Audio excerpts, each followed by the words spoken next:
Whether you like it or not, I love the hateful Yeah. comments. Please bring them. Absolutely. Somebody kill me about my hairline. I'm like, I'm at my age. I still have hair, Right. Playboy. You I can ain't still got grow it. hair. That's it. I don't That's care incredible. about what you have to say. Right. Still, this is all my hair. All right, guys.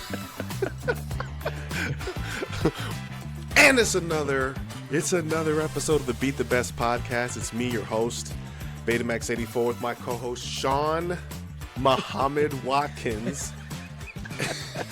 In the I love how I adopted building. the Mohammed name. I love it.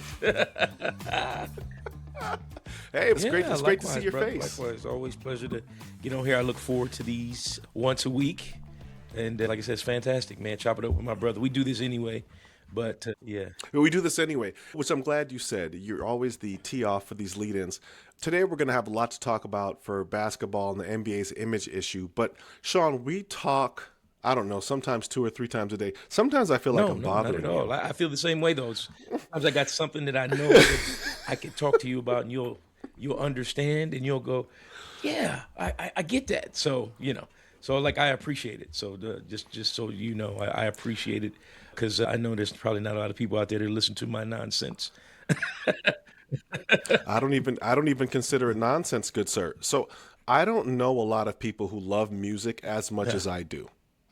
You, sir, are one of those people. So the other day, I believe I sent you a song to listen to. Do you remember what that song was? And then you sent me a song to listen to. Yeah. You sent me, I believe it was George It was, Clinton. not just knee deep. It was Knee Deep by George Parliament Clinton. Funkadelic, baby. And Parliament Funkadelics. And the reason why I'm bringing that up is because I wanted to tell you on camera, sir, how you have an outsized influence on how the rest of my week Really? went. Okay. Then please explain. Yeah, so you don't know this. While you're working, and I believe it was your wife's birthday, Thank you. I happy appreciate birthday to her. And all of these things you have going on in your personal life, I'm spiraling. I went down a rabbit hole of funk music because of you, Man. sir. I'm glad I could open that up for you. Yeah, I mean, I know what funky is, because Yeah, it makes you make right. that stank Like, face, like, ew. What were they thinking about? Like, Ew. really, how high were they when they came up with this guitar riff, or these beats that they put together that we know so well? Like, what were they doing? What were they doing? So this is my point of what you said to me, sent me down the rabbit hole. And so I went to sleep going, where did this music originate from? Because it came from like soul and R&B, which was really heavy in the 60s. And then it turned into funk somewhere in the late 60s, right in the 70s, right? And then full on funk and psychedelic funk later. So then I went down, I'm asking, my bot, I'm like, who's really the architect of that funk music? Bot says James Brown, right? Which we all expected. So James Brown, I went listening to his stuff, Papa Don't Take No Mess. And you're just like, yo, like they were on another level. And then George Clinton obviously picked it up with Bootsy Collins, who was a guitarist for James Brown. And Bootsy Collins was literally saying, and then obviously leading to Sly and the Family Stone, Bootsy Collins was saying that the funk exists between the beat on the bass guitar. Say that again for the people in the back. He said the funk existed in between the beat on the bass guitar. So it was like, he said it was like, before it was like boom, boom, boom, boom, boom, boom. And then Bootsy said it was boom, boom, boom, boom, Oh, man, that's a little insight to what they were thinking. Yeah. Wow. Yeah, Okay. so and then the slap bass in lieu of a drummer came with Sly and the Family Stone's guitarists. And so those methods just kind of spread like virus into the music industry, and it just took over in that late 60s, 70s, and it just became like this psychedelic soul funk P-funk thing that we know today, which became the bedrock of hip hop music. So I wanted to tell you, sir, You sending me that song sent me into an absolute Oh graveyard my of goodness. funk. Well, I appreciate that, man. I appreciate I was able to do that for you. But really, for me, I'll keep it a buck with you. It's just music that made me feel good. Growing up listening to, I always say this to you too. We never at that age we never really understood the music. We just it's music that our parents played or we heard around the neighborhood, and you never really you never really understood it. And then as you got older, you go, wow. This is just so the song I sent you, Knee Deep, is it's a total vibe. They're just saying he's basically saying the same thing. If you listen to it, it's really no nothing in deep about the song other than the music. And the chant. It's a vibe to it. Not something about the music got into my head. That's what it is. That song. Yeah, And that's what yeah, yeah. and that's what it did for me. It was like I could listen, and I don't know if a lot of people know. People who know music know you didn't even know this. There's a 5-minute version of that song and a 15-minute Preach. Go ahead and tell them. version. So you can literally listen to this song for 15 minutes, and if you like music like we do, it'll just it engulfs you because that music I can listen to that driving home from work, and it's incredible. Don't just blow by that because you sent me the song and I'm like, I Right, know this song. You're like, no, there's a right. 15-minute version. And I was like, okay, because everyone knows that song. Dun, dun, Yeah, dun, dun, dun, dun, dun, right. And you sent me the 15-minute version, and that's when my head just got right, plastered right, back. right, man. It's just because it's a like I said, it's a wonderful song. I mean, there's so many different songs like that, and it that music probably it may have birthed like Rick James. Rick James kind of got into that punk funk sound, and just a lot of different Yeah. artists out there that have done that. So it's amazing, man. I'm glad I could do that for you though, because like it's just music that I like, and that sometimes I'll listen to, Yeah. and like I said before, I'll listen to it, and I listened to it when I was younger, but as I've gotten older, I kind of understand the meaning, the vibe, how it's supposed to make you feel. And then it's crazy because I'm like, man, I wonder if my parents felt like this listening to this song, or older generation. How did they feel when it When it came came out. out? Maybe it was the way we felt When when, it came out. like, I could say when The Chronic came out, Dr. Dre, or when Which heavily sampled from there you George go. Clinton You, and the you see my Parliament. transition there. So, so you know what I Yeah. mean. So when that first came out, I Yeah. was like, man. So now I understand why I liked it so much, because that music was embedded in me already. So Yeah, so what you sent me was really like the head of an octopus because once I had that, the tentacles started reaching out everywhere else. These are all bands that I knew before but didn't listen with the intent of listening to that bass guitar and sure. that drum, which will lead you eventually to Funky Drummer by James Brown. James Brown's drummer, I think it was Butterfield. Somebody will correct me, I'm sure. He's the one that came up with that beat riff that lots of hip hop artists use to this day. That one song, The Funky Drummer, has over Oh my 2,000 God, that's samples. incredible. That one song by James Brown, Oh my 2,000 goodness. samples. I mean, well, James Brown's incredible, by the way. So we all know the legend, the Godfather of Soul. But I think there's one album in a very popular artist that we all know, Public Enemy. I think they sampled pretty much most of James Brown's recordings in their album, and one of the Yeah, greatest albums ever. The Public Enemy. They've had a few. Yeah, Fear Fear of of the Black. Black Yeah, Planet. absolutely.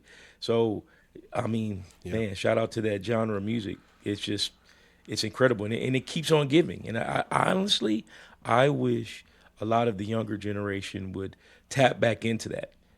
With every think about it, they were doing this and sampling music just with basic instruments, basic tools, basic things that people in music know. Now that things have become more electronic Electronic. and they've become more advanced, just think of the kind of music you could put out there, being able to go back and sample that, and then with the technology that's out now, I think it would be incredible. So I wish the younger musicians would tap, if they haven't already, tapped into it. Guys, we aside from the funk, we're gonna bring the funk today, talking about talking about the NBA's image issue. The NBA and its commissioner have issued statements clearly rebuking load management and tanking. Adam Silver doesn't like it. He feels like it's bad for the game. Also bad for the guests of the game, which are us, the viewers. So I wanted to talk a bit about that, how the NBA really has an image issue here. Some of us think that load management is worse than tanking. Others think that tanking is worse than load management. Let's address the first, load management. Sean, what's going on and why is it affecting the game so negatively in the NBA right Well, now? just to give people context, load management started some years back. I think I don't know if it's actually started with this team, but I'll give them credit. Coach Popovich with the Spurs kind of started this with the Tim Duncan era. These guys were playing a lot of games, playing into June, winning championships. So as the season went on, he picked certain games. That's an Yes. important piece, Sean. Please say it again. Yeah, That's the basically important they piece. were playing into June, playing a lot of games, and Coach Popovich would select games to give his guys some rest during a long 82 game season so they can prepare for the playoffs, which, makes sense. But I think what happened is the owners and, general managers, I think they took it, I think they've taken it too far now, and they're picking games to do this load management, to sit players out. I mean, I think there was a Laker game. I'm a big Laker fan, as you guys know, but it was a Laker game where they sat out. I think everybody sat out against OKC, which is crazy. Like, Yeah. you don't do that. That's the defending champs, and so you don't do that. So that's what load management. I don't like it from a standpoint of when you're on the road and you only go to Eastern Conference cities pretty much once a year, right? If you're coming from the West, likewise, east to the West. So, when you're a team that's flying out east and you're going to play, that those people on the East Coast, like I said, they only get that one opportunity once a year to see you live. Now, if you're hurt, that's one thing. That's fine. If you're hurt, you're injured, you can't play, great. But okay, you've been on a long road trip, but here's a great city, you know what I mean? You got to play. Because somebody like, a lot of the older players, I think Michael Jordan said it, Kobe Bryant said it, some kid or some family has saved up so much money to come watch you play. And so they get there and you're not playing. It's such a letdown because they wanted to see you play. So I understand it, but I don't like it. I think if you're going to do it, as far as load manage, home games, I'm a little more tolerable. I think road games, they should never do it unless they're actually injured. Home games, okay, I'm a little more tolerable, but I don't think you should do it either. So that's my point. Sure. And let me jump in here. I'm a lot less tolerable than your Absolutely. tone. Understandable. And the reason being is because there's enough empirical evidence that prove otherwise. The thing that you said earlier, which was the crux point, is that Popovich and the Spurs used load management because they were continually competing for championships. And so they found spots to where if they rested a player at a particular time in the season, they could find a 4 or 5 day window for them to get rest, which I felt was strategic because they know they're going to make a push into June. Okay. Some of these teams, and I almost started yelling. Oh, snap. I'm a little upset about it. I get it, and I understand. Yeah.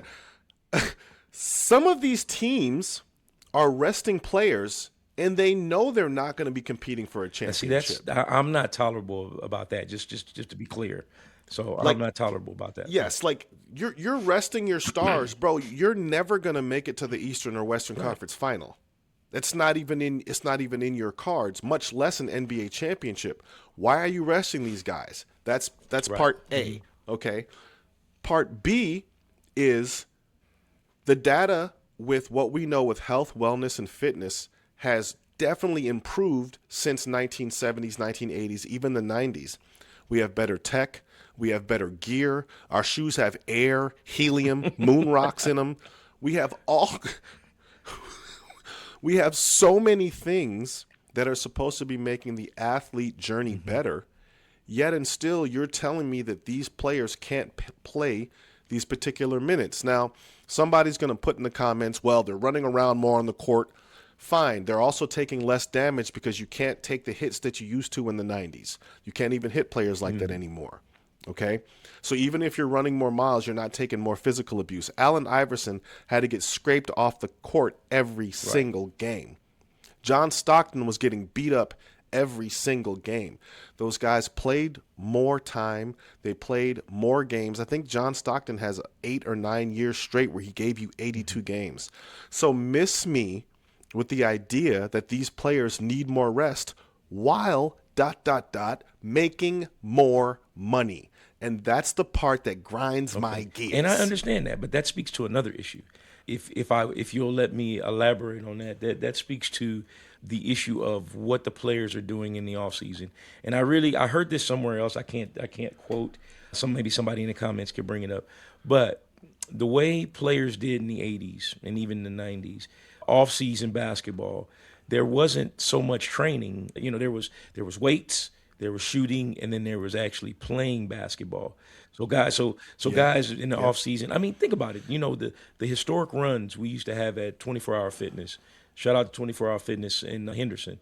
We had ex-NBA players, current Incredible NBA players runs. come in and run with us on Saturday morning, and it's basketball. It's competitive. We're playing our hearts out because we're not professional. You know, at least I didn't play professional, but we're out there trying to, hey man, that's so and so. Let's go. Let's show them who can play. They come in there, they're playing. You don't see that nowadays. So guess what? Even though they have all this technology, they're lifting weights. They've got a trainer 24/7. Their diet is better. They're not actually doing the movement that they're going to do in the game. Hence, that's why you have more soft tissue injuries. So I'll give you a prime example. Russell Westbrook. Westbrook. Yeah, okay, I love Russell him. Westbrook. Have you ever heard about him having a lot of injuries in his storied career? All of them have been the cause of something. They're all been Yes. contact Okay, injuries. so there you go. The reason being, if you can go on socials and you see him in the summer. I think there's a gentleman, and I'll shout him out, Rico Hines. I think he has runs where he's got pro players actually playing basketball. And so Westbrook is a big part of that. He runs, he plays games in the offseason. And I'm not saying he's every day. I don't know how often he does, but he's actually doing that. And so players, in my opinion, that do that actually play basketball and pick up basketball in the offseason, like Magic Johnson used to do. I know he did it. I know John Stockton did it up in Gonzaga. There's stories about him in the gym with college guys. There's these stories of the older generation. They played in a much more physical league, and they played 78 to 82 games a year, every year. Why is that? No, Sean, everything you're saying is money, right? What I'm the crux of where I'm getting, and all of your points are valid. Mm-hmm. I'm not just criticizing load management for load management's sake. What I'm saying is that as a fan, you're losing me. The NBA had to put a poster boy of who their fan is. I'm it. Right. I'm it. I've had league pass. I've been to games. I have favorite players. You and I banter about it. I have a podcast about sports and culture. Like, I'm the fan. What I'm saying is it's like a slow decay of... Yeah, go ahead. Let me finish the thought. A slow decay of the beauty of the brand, because even me, I've seen my Warriors were playing the other day. There's no Jimmy Butler. There's no Steph Curry. I said, why bother? I didn't even tune in. But like I said, I was going to get around to my point. That's why it's a bigger issue than just the owners saying, okay, or the GMs picking these games. That's part of the issue, because here's the thing. These guys are training a different way. So they come into, and you think they're ready. You think they're in shape. Now they're getting these soft tissue injuries. And then even then, they're like, okay, well, to prevent that, because I want my players playing, I'm going to give them rest. The GMs, and then the GMs are looking at it, okay, we got more injuries, so we got to figure something out. So they're doing that. And then, so now they're saying, okay, well, hey, they're telling the coaches, okay, guys, give these guys some days off because we want them playing. We want them playing later on. And like I said, I really don't understand the guys that are not going to the playoffs or have no chance. They need to play every day. But the guys that we're resting LaMelo Ball. LaMelo Ball hasn't touched a playoff game since his feet had 10 toes on him. But therein lies my point. It's like it's all a bigger problem. The GMs are trying to keep their jobs.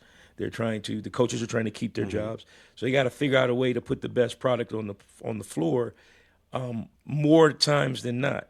And so that's where this load management comes in. I think it took on a whole new life from what Popovich did. Like if you do if the coaches just did what Popovich was doing, that's fine.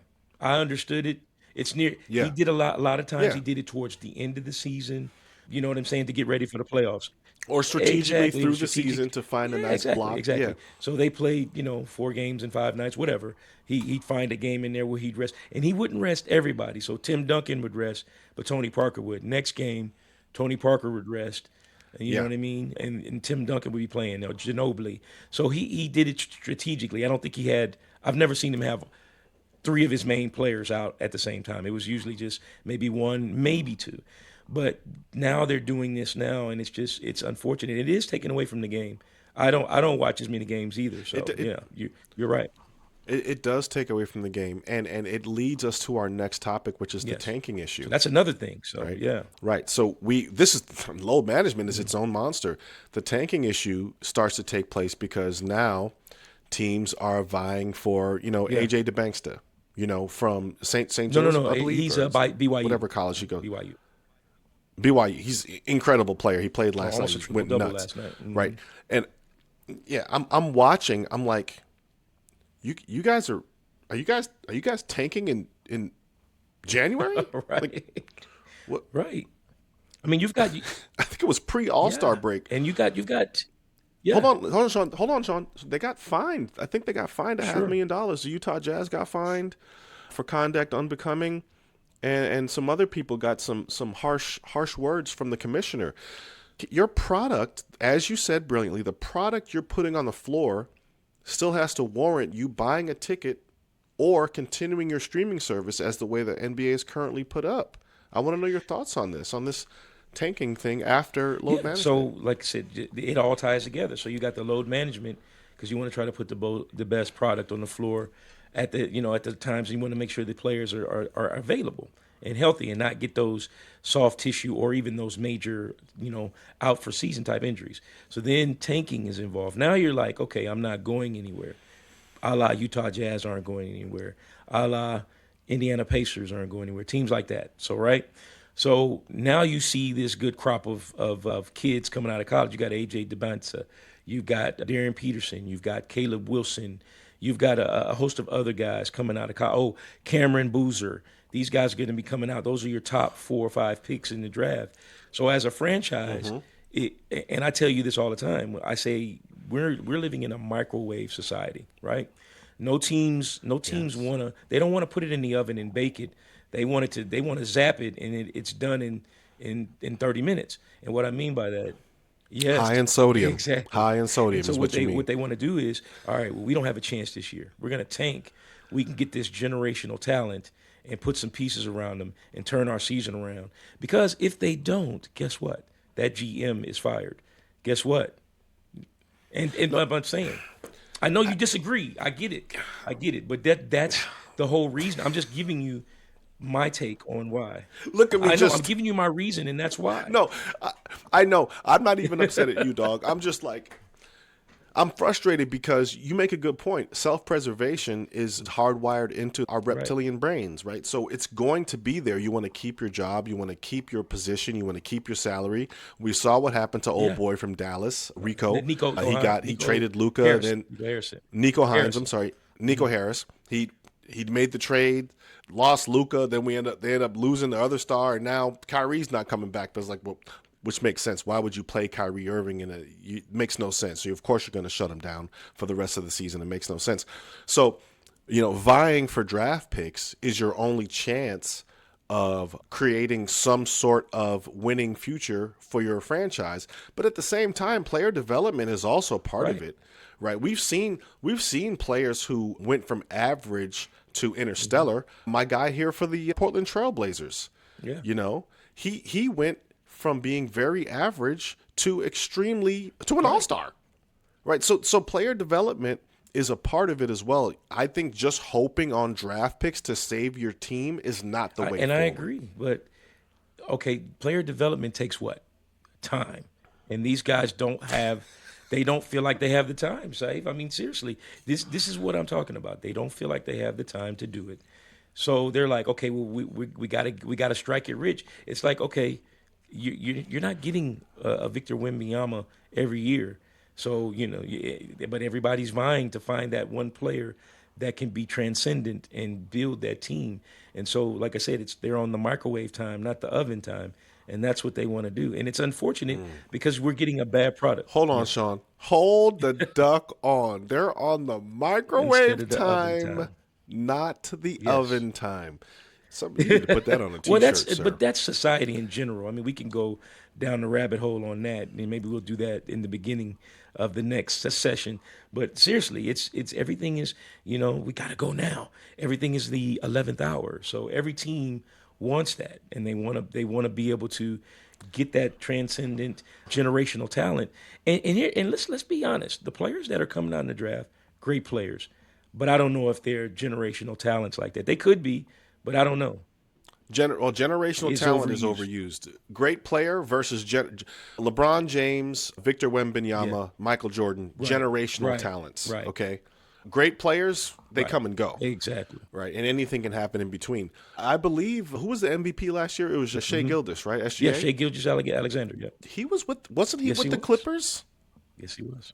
Okay, so if we talk about player development, had the Clippers had any foresight, he would have been right there to lead the future of the Clipper Yes, organization. he would have. But guess what?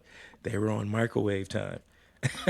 And they were like, they got rid of all of their, think about it. They went on microwave time, got rid of all their draft picks, which included Shea Gilgeous, to get, who did they get? What did they get, Kawhi? I don't even remember. I think they I got don't even Paul remember George in who that they deal. got. I think it was Kawhi was going there, and they got Paul George. So now Bro, slow down. They traded the MVP but they didn't. away before he was an They're on MVP. microwave time. They didn't know. They put it in the microwave and it wasn't done yet. You That's like dating Paula Patton in high school, and you didn't wait for her to get her braces off, or for her to hit her growth spurt, or for her to become good at acting. Nah, dog. There's better chicks than her. That's exactly right. Again, it's just like, think about it. You put a plate of food in the microwave, right? You heat it up for 30 seconds, 45 seconds. The whole plate of food is not hot. Hey, how many times have you done that? You put the whole plate of food's not hot. My chicken feels hot. You got to stir it after you stab the the vegetables. They're kind of it's not hot.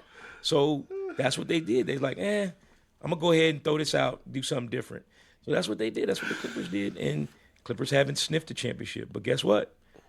OKC with all those draft picks got those players. Shea Gilgeous. They got Jalen Williams, Isaiah Joe, Chet Holmgren, the other Jalen Williams. They put together Lou Dort. They put together a great team. Lou Dort. So they got all these players, all these picks, and they put together a winning squad, and they won a title, and they got a chance to win it again this year. So, but they were on oven time. Sam Presti was like, I'm on oven time. I'm gonna let this thing bake. I'm gonna have the perfect souffle. And guess what? And great point, because no one was he checking got for it. them. No one cared that Oklahoma City, after KD and everyone left, everyone kind of forgot about OKC, and they were allowed to bake, which is a great point that you made. I look at it like some organizations are really big on microwave time, but the organizations, my Warriors, that did it right through drafting Clay and Draymond and Steph and allowing those players to develop. I mean, remember, there was trade talks about moving Steph when he had all those ankle problems from the Warriors, right? But they stuck with it, and it paid off. It paid off to the amount of 4 championship rings. So it takes time to bake. But listen, now they're at a crossroads, right? So now you've got this aging superstar, and you got another aging star in Draymond. So you don't have the pieces. Jimmy Butler's out for the season. So now, and you couldn't make the moves at the trade deadline. You got Porzingis, which I don't understand that, but okay, they did it. So now what do? Now you're at a crossroads. So are you trading away a lot of your youth and young picks to get a Giannis in the offseason? Or what are you doing? We got four perfect meals out of it. We got 4 championships. Now we gotta keep up with everybody else. What are we doing? Are we gonna get on the microwave time, start trading pieces away so we could put something together, get some generational talent like Giannis, and but trade all of our youth away? What do you do? You know? Yeah, Sean, there's a concept that I like. I said it on social, and somebody flamed me for it, but he's an idiot, so that's just what Right. it is. There's a thing called winner's tax, and I think MJ said it. There's a cost to winning, and if you compete at a high level as an organization for an extended amount of time, there's going to be a cost for that, and the cost usually looks like aging superstars. When do you get rid of them? Taking some L's, looking old and winded, and we saw that with the Celtics. I'm talking about Larry Bird's Celtics. We saw that with the Lakers after Magic retired for a bit, after Houston won a couple of chips. Those things happen. So I'm not too upset about that because I understand that's the natural nature of things. Natural nature of things? Who says that? That's the nature of things. Order, I think is what it meant. Natural order of things. Natural order. Thank you. Redundancy. My high school teacher would have slit my throat. But my point is, those things happen. So when we look back, as we're running out of time here, as we look back at tanking and load management, it's really a way for teams to try to stay relevant for the future, but there's a cost of now that's paid, and the person viewing, which is us, the fan base, are the ones who's paying the cost. Your final words. You're absolutely right. I think the tanking and load management, honestly, they go hand in hand because I think most franchises want to toe the line, right? They want to be relevant and put together a good product because guess what? Fans are paying your salaries. You're trying to get butts in the seats. You're trying to get them in, you're trying to get season ticket holders to re-up, if you will. So you have to toe the line. You can't just be a crap product, all this time and then not get the draft picks. You have to kind of toe the line and try to be both. Put something out on the floor that fans are going to want to come see, and then also build for the future so that now you got those fans that they're paying the tickets, they're coming, and now you give them something, say, hey, this was actually absolutely worth it. Because if you don't do that, guess what? You lose them. So. Yeah, I forgot to mention Chicago after MJ retired and Pippen left. How bad they were. I mean, hell, Chicago still hasn't been in an NBA final since they left. Guys, this was episode 15 of the Beat the Best podcast. We're going to stay here. I get every now and again, Sean, I get comments that obviously say how great you've been, and other comments that say, hey, guys, keep going, which is great from one or two people, which feels really good because our subscribers aren't there yet. So it gives me just enough power for us to keep going. Remember to like and subscribe. Tell your friends, especially tell your enemies about us, because we're always going to be here. Sean, anything before we're on the way out? I just want to say thank you guys for the small few that have been tuning in. And I want to thank everyone for their comments, good and bad or indifferent. Because I don't take it personally. Saif definitely doesn't take it personally. We're just here, trying to spread our knowledge, the things that we know. Like, subscribe, and join us. And because we're going to keep this train rolling, whether you like it or not. Whether you like it or not. I love the hateful comments. Please bring them. Absolutely. Somebody killed me about my hairline. I'm like, at my age, I still have hair, Right. Playboy. You can still grow hair. That's I don't that's care incredible. about what you have to say. Right. Still, this is all my hair. All right, guys. We will see you next week. For Sean, this is Betamax84, and we will catch you on the flip side. Peace.